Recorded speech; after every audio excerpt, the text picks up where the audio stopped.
I'm so excited to have in the studio today a friend of mine, Alex Phillips, who is a broadcaster, former member of the European Parliament, all the way from the UK, and her first time in Israel. Alex, welcome. Oh my gosh, thank you so much for that. I am loving it here. Well, it's really interesting because normally we're on the other side. You're interviewing me Yeah, for Talk TV, yeah, and we're normally having a rant and agreeing with each other. yeah. And now you're right here in Jerusalem in our studios. Yeah, and honestly, I've just fallen in love. It's not going to be my final visit to Israel. Well, I hope not. So tell me, what were your, I guess, expectations before, and how has being here changed your views or your expectations of Israel? I guess my expectations before, I knew I was coming on a trip to confront some pretty harrowing stuff, the Right. matters of October the 7th. Right. And I knew that was going to be difficult. Mm. I didn't expect, when you hear personal testimonies, when you hear it from the mouths of survivors, quite how harrowing, quite how ghoulish, quite how wicked and evil and dramatic these stories are. Once you see the kibbutz riddled with bullet holes, when you see the pictures of the people who were slaughtered inside,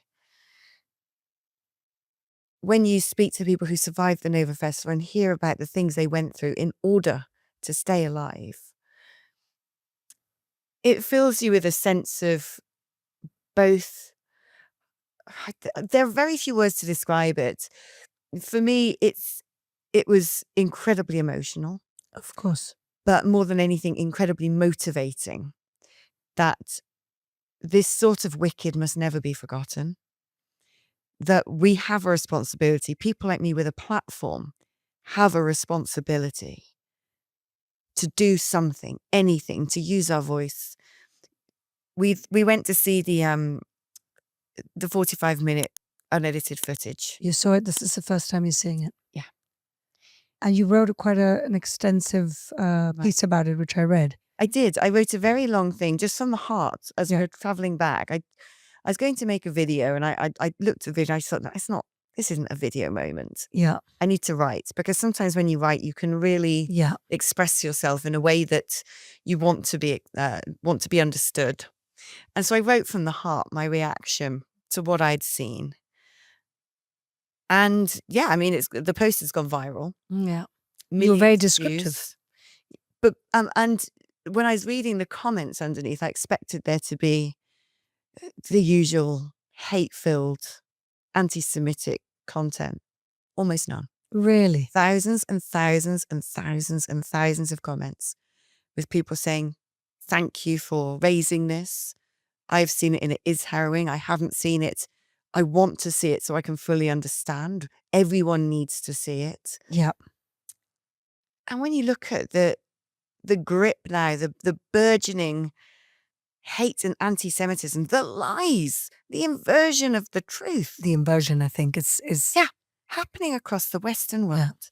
And you realize the danger that both Jews face in Israel and face around the world, particularly at the moment in Western Europe and America, but also what the Western world faces. When we heard about, we're fighting this terrorism for you, I understood it. I'm not sure that many people really do. because it's so far from their lives, though, don't you think? I don't.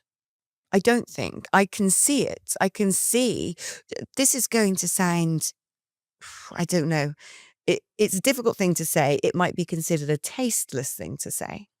I understand the proximity of the terror threat that you face just over a couple of fences Yeah. in Gaza, people in the West Bank, the countries surrounding you. I understand. There are people there who are monsters, Yeah. who are evil, who are subhuman, who wish you dead. But these people are in Britain living amongst us. Yes. That is what is quite shocking to me, that there are people who sympathize with Hamas, who would willfully do the same as Hamas, If they got the living in chance. streets, in hotels and houses, in Britain, in France, in Germany, in Belgium. The list goes on. that they are amongst us in Europe. And when you look at the fact that the political establishment they're either fully aware and suicidal, or they are extremely dangerously naive, or they are just lost and confused because they don't know what to do about this situation, that fills me with terror. That is why, actually, to me, this trip is so important, because this is about making sure that anti-Semitism doesn't grow, doesn't take hold, that we cannot, I've just come from the Holocaust Museum, that we cannot see that wickedness ever happen again. But also that we cannot let these barbaric, evil people who hate liberty, who hate peace, who hate freedom, we cannot let them live among us, grow, gather in number, and gain strength, because they are the most dangerous thing facing the world today. I mean, I completely agree with you. I think that I always try and get people to zoom out a little bit from the Israel-Hamas conflict and make them understand that the world, the free world, is under a civilizational threat of extreme Islamism coupled with moron wokeism. Because Yeah. I'm not even sure if the wokes understand all of this, or maybe they do, maybe they are. This is what is so utterly bewildering to me. You know, when you see people who are educated, who are privileged, have been through a sensible schooling system, who have had, well, sensible to a point, but who have had all the luxuries in life, and you see them unable to realize that they are drinking the Kool-Aid, that they're siding with evil, that they are partaking in enabling wickedness, that their sympathy is with the wrong side of the argument. And you think, how? But then coming from the Holocaust Museum, You understand? you look at the educated, the professors, the doctors among the Nazis. Yeah. And the propaganda that it took to get to the point where people were on board. Yeah. With the atrocities. Yeah, and how actually, when you look at the Nazis coming into power with less than 40% of the votes from an electoral turnout of 80%, this was not the majority. No. But how quickly people with the wrong person in power can suddenly instill fear in the hearts of the population, or otherwise incentivize people to go along with something that is just so patently wicked. Yeah.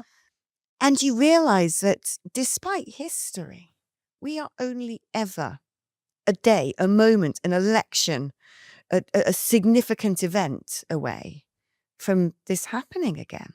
That it's never, ever truly gone. And what is also interesting, I'm a Christian. I just want to say thank you to the people of Israel, the Jews of Israel, for preserving my religious sites. You might not believe in my Messiah, but you make sure that I can come and worship him. And you've welcomed me, and you protect that. Absolutely. And you're not given the same accord, right? No. By the people who have come into your land. And it breaks my heart. But as a Christian who's read the Bible, and it foretells how the Israelites will always be persecuted. And you think, why? How? But it doesn't lie. It's exhausting. It's exhausting. Alex, you are British. You are an active broadcaster. You were in public life. Maybe one day, please God, go back to public life. Do you have hope for the UK? What can be done to stop the slow march to Islamization that we're seeing in front of our eyes? Do you know, this is such an interesting question to grapple with. So I have two things to say, I think, on this. The first is, like I said, one unfortunate event, one lighting of a blue touch paper, one bad person with too much power can turn things in a very dark direction. Well, the same has to be true in reverse, right? There can always be a moment where there is a wake-up call. There can always be a moment where the scales fall away from people's eyes. There can always be that one great leader who is finally able to take hold of what is going on and put it into reverse. And I have a great hope that actually politically, when you look at what the polling's showing in the United Kingdom, the two legacy parties are finished. And what we now have is the potential for a great hope if the legacy establishment doesn't do everything they can to stop it, as we have seen happen actually across Europe and in America. If we can get Nigel Farage as Prime Minister, then I have a great amount of hope that a lot can be done, and fairly quickly, to start putting You think so? things. You think things could be turned around so quickly? It will take a long time for things to be completely turned around, but a lot can be done quickly Right. with the right leadership. So that's point one. Point two, though, and this is where it gets difficult, okay? Because we know who the enemy is, right? We talked about it. It is both extreme leftists, wokists, but it's also Islamists. We have at least 3.9 million Muslims in the United Kingdom. Now, I have no doubt whatsoever that of the 3.9 million, 3.9 million are not wicked. Of course not. 3.9 million are not evil. No. 3.9 million Just are want to not get on with fighting their day. against the West. Exactly. They just want to get on with their lives. Now, I don't know the number of whom are. You know, I know that there are 50,000 at least on the terror watch That's list. Lord knows what we've just imported through illegal migration. Mm. Lord knows, because we know that organizations such as the Taliban, Al-Qaeda, terrorist groups now use people trafficking to fund their terrorism because it makes more money than the international drugs trade, but they also use it to smuggle their people in. So I don't know the level of the threat we're facing. Now, what I don't know is how you extract those people, how you make sure that those who don't want to integrate, those that mean harm, because they're very good at pretending to be decent. They're very good at using all sorts of strategies. Yes. They're very good at appealing to democratic means, even though they don't believe in democracy themselves. They're very good at duping the system, playing the game, and slowly but surely, essentially invading and taking over. It's very difficult to know how you can extract them without harming those that don't mean harm. Now, I think there could be an approach, but I don't know. I think the approach has to be that in the West, we need to robustly defend our own culture. We need to make sure that if we say we don't want burqas in this country, that we say it without fear. Well, of we've who seen it some might European affect. countries Already doing it. It's how far we can go with saying, look, you now have to live like we do. And if you don't want to, if you want to insist on having burqas and making little girls wear hijabs, or having radical preachers, or following Sharia law, or oppressing women, or whatever it may be, there are 53 Muslim nations you can go to. There are 25% of this earth's landmass are Muslim countries. Go pick one. If you want to live like that, feel free. I don't want to forcibly expel people. I think that when you start getting to that stage, it is terrifying because you always end up with collateral damage. And I wouldn't want to see one innocent, integrated, wonderful Muslim who has made Britain their home live in fear or feel like they're going to be forcibly removed. Having been to the Holocaust Museum, it wasn't the Islamists doing that to the Jews. It was the Europeans doing that to the Jews. In fact, I've just learnt that in Albania, where there were just 200 in the Albanian mountains, 200 Jews, the Muslims there protected them. Albania is the only European country that there were more Jews after the Holocaust than before, which is amazing. And it's a Muslim And country. it's in a Muslim secular country that is one of our really good friends today. Exactly. So this is the thing. You know, my It's Islamism, it's not Islam. And how do we extract that? How do we find it? Because they're very good at using taqiyya. Yeah. And like I said, they're very good at playing the system. Yeah. Using democratic means, even though they don't believe in democracy. Yeah. And you can see now, it has been treaties and democracies and supranational governments and organizations such as the UN and so on and so forth, who have essentially seen Temple Mount turn into a site where the Jews can go up there, well, as long as you don't really pray or do Jewish things. Or Christians either. And Christians barely can go up there. No. Barely at all. And this is the holiest site for us. Yes. That's our holy site. Yes. They come along 1,000 years later and go, oh no, it's our holy site. And it doesn't even mention Temple Mount in the Quran. Yeah. 660 times in the Bible. Yeah. And yet, massive mosques all over the place, 9 entrances for the Muslims, 1 for everybody else. And only certain times of the And go. when you look at how that has been achieved, yes, historically there have been battles, there has been violence and bloodshed. But in recent history, like I said, the Islamists have learned to use the systems. Yeah. And so it does now come to politicians. It's no longer Knights Templar and Crusaders who have No. to deal with this. No. And Lord, we do not want it to have to become such, No. right? But you can see it actually is up to politicians to address this and to actually hold to account the supranational organizations who, to me, are the greatest enablers of this. Absolutely.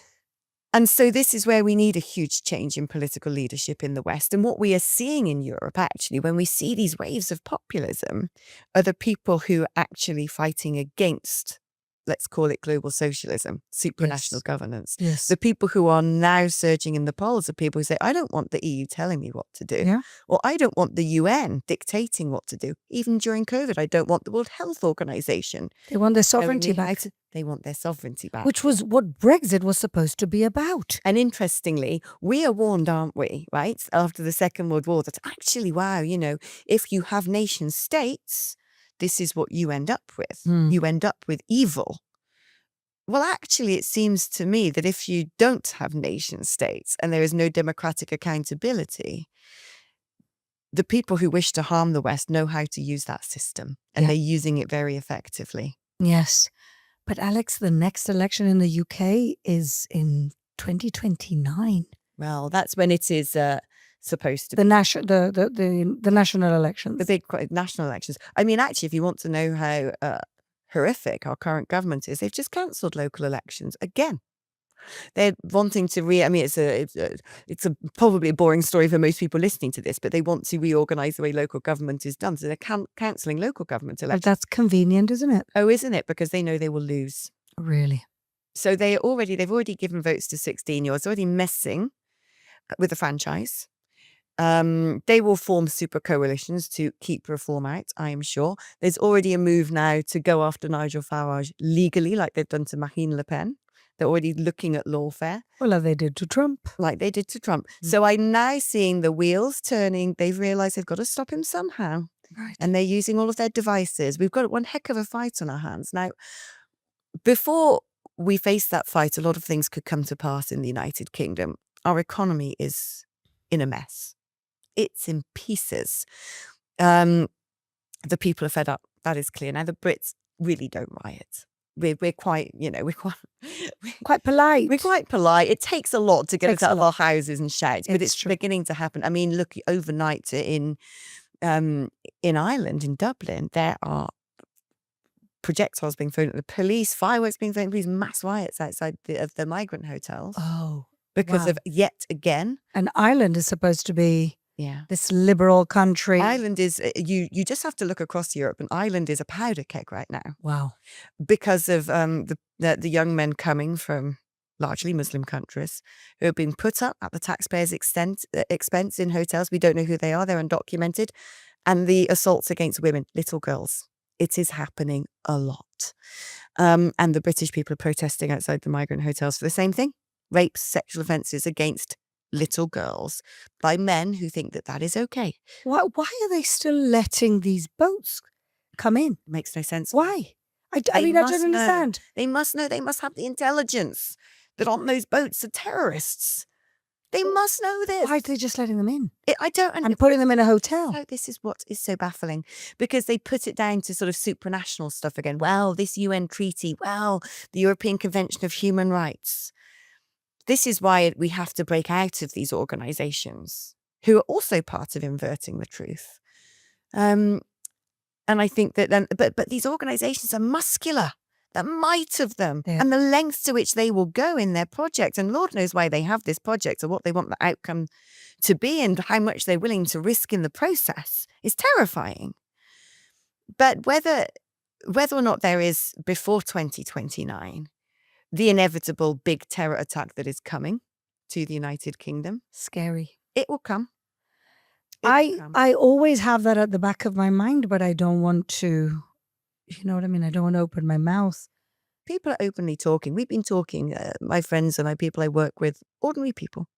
We've been talking about, well, if it happens, how do we defend ourselves? How do we protect ourselves? I've just moved house out of London, bought my first house in the countryside, and I've bought somewhere where I look out of my front door and it's fields as far as the eye can see, because that makes me feel safe. Yeah. Not being in a big city where if people wanted to commit, or even a town, if people wanted to commit on October the 7th, they could.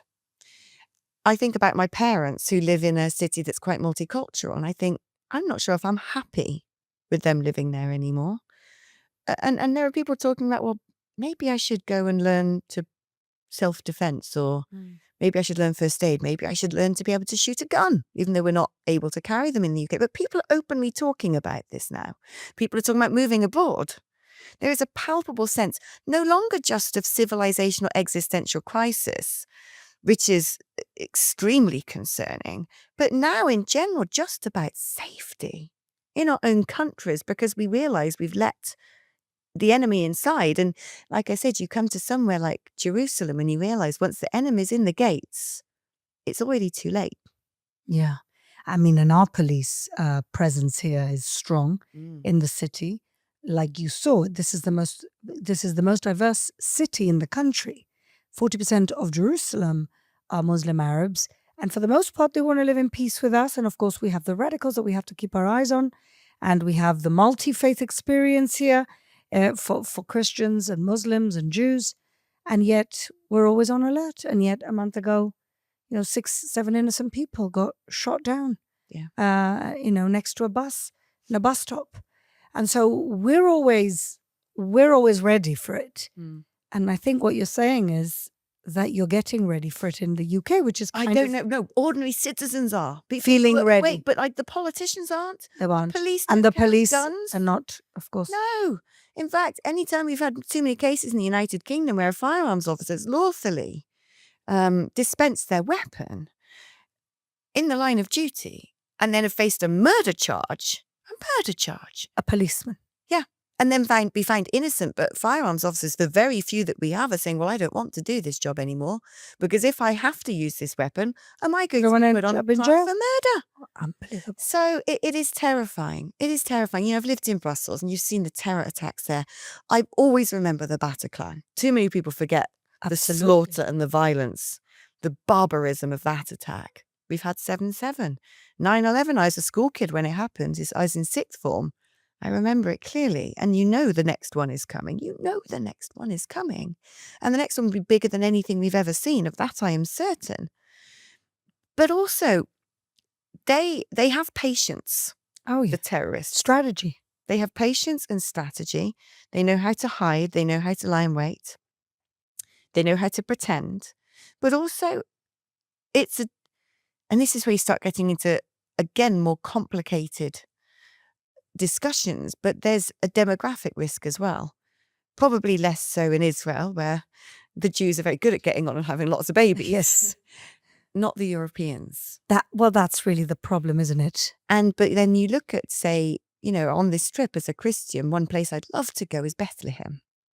Very difficult to go to Bethlehem. You can't have an Israeli licensed vehicle. You need security, a tour guide. And then I was reading about that the other day, just yesterday, and even 50 years ago, the population was something like 80% Christian. 25 years ago, before Israel signed Oslo Accords that gave the Palestinian Authority authority over Bethlehem, it was 80% Christian. Today it's 10% Christian. I know. And somehow that's also our fault. As a Christian, this is our headquarters. Yes. This is our headquarters. Yeah. That's where Jesus was born, for crying out loud. And the Christians aren't there. But then you look at the narrative around the whole of this part of the world, whether it's Syria, Lebanon, Turkey. The Middle East was 20% Christian. Today it's 4% Christian. Yeah. And then you look at the barbarism happening in northern Nigeria. Absolutely. We talk about the Holocaust. We talk about the threat to the Jews. There's genocides going on today. Christians need to realize they're also in the crosshairs. Yes, but it's never going to make you as a broadcaster understand. It's never going to make the mainstream media, because the mainstream media want to give you the picture of who the oppressor is, and And that who the doesn't fit victim. their narrative. And this is the thing. And they completely swallow whole the grievance narrative that is used by the Islamists. Yes. They love a grievance narrative. And they ignore what goes And on in Nigeria. And they will light a blue touch paper to make one. Yeah. Which is obviously what they did on October the 7th.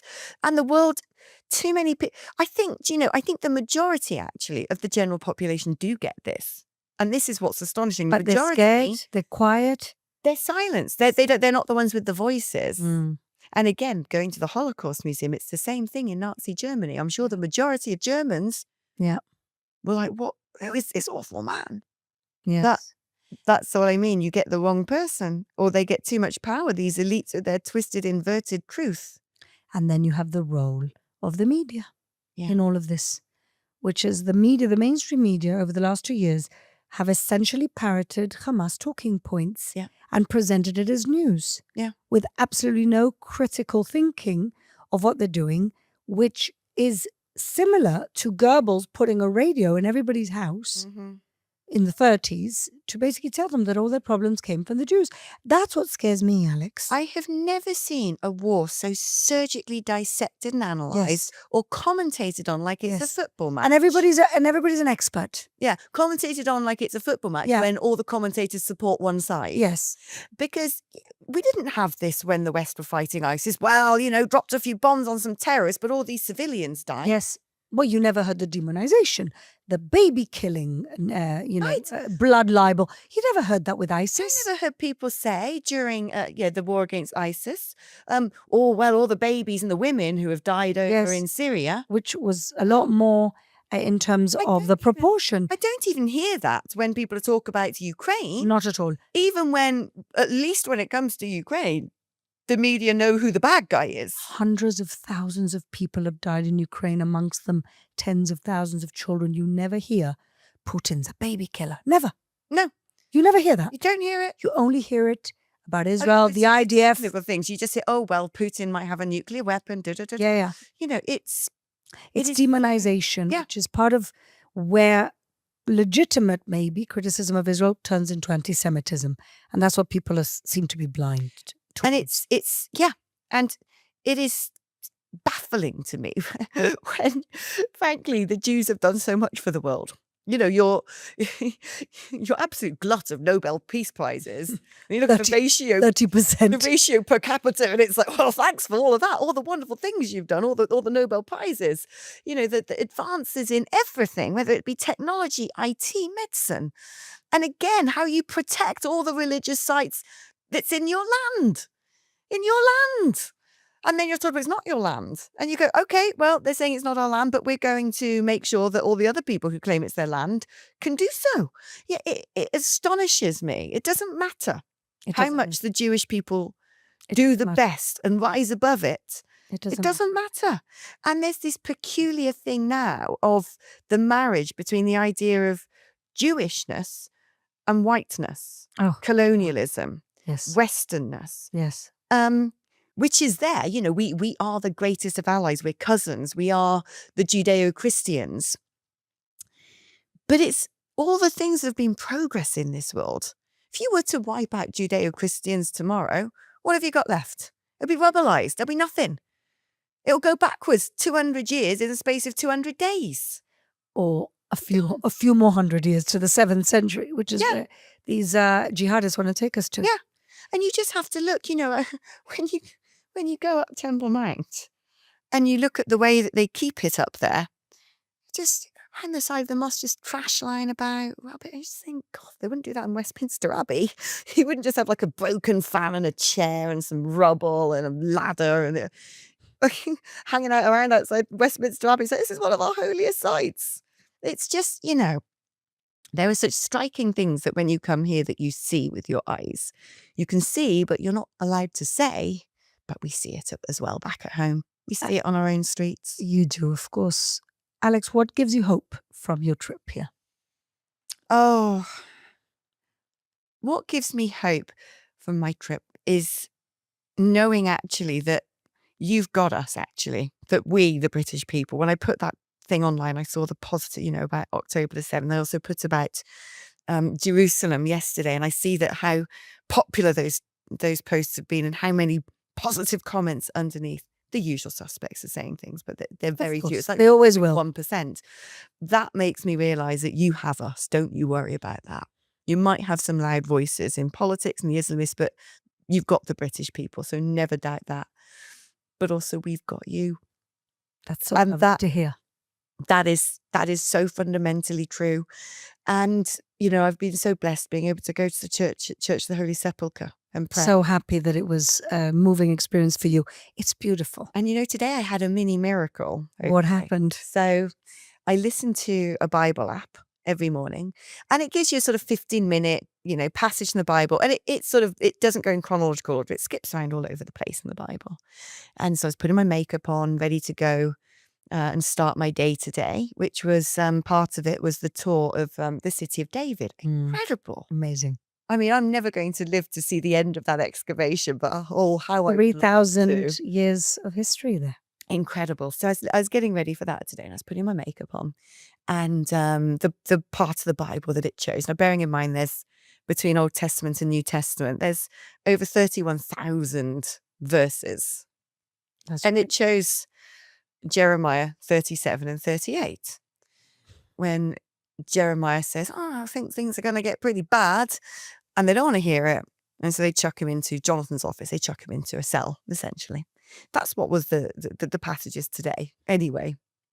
And I remember it because my brother's called Jonathan. I was like, "Oh yeah, Jonathan's office." I have to tell him that. My brother's a far more learned Christian than I am.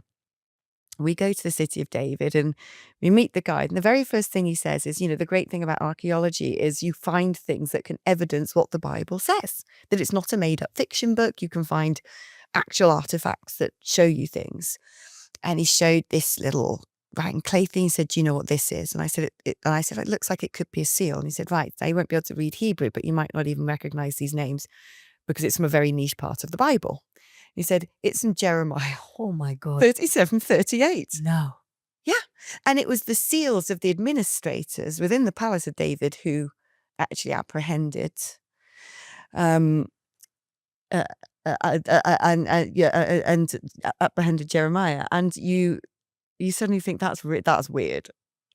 And I always like to say, you know, God has a sense of humor. I prayed so much yesterday since I've been home, just praying all the time. I can't help myself. And it's almost like he said to me this morning, "Oh, I'm listening. That's amazing. I'm here and I'm going to show you that I'm paying attention to you." And just know, I just want everyone listening to this to know that when I pray, I give my thanks and I ask for God's guidance that I might be his servant and get things right, because as humans, we rarely do. But I've been praying a lot for Israel, and I've been praying a lot for Jews, not just in Israel, but around the world. Alex, God bless you. First, for being here, for being the strong voice, moral clarity that you have. And I'm going to hold you to the fact that you're going to keep coming back again and again. Just try and stop me. Thank you so much, Alex It's been a Phillips. pleasure.